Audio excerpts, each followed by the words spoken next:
হবে সজ বিশ্বকাপে, এবার আমাদেরই থাকবে কারণ ব্রাজিলে। এবারও কাপটা নিবে আমাদের, মুখে হাসি আসবে শাকিল ও ভাই।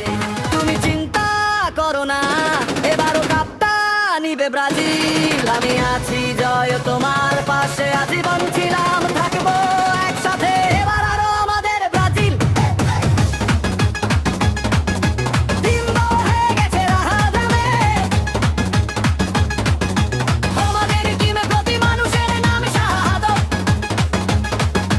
শুভ রাখিব সোহাগ সিজান কায়েম রবিনেরা, সবাই আমাদের ব্রাজিল টিমের সদস্য, চিন্তার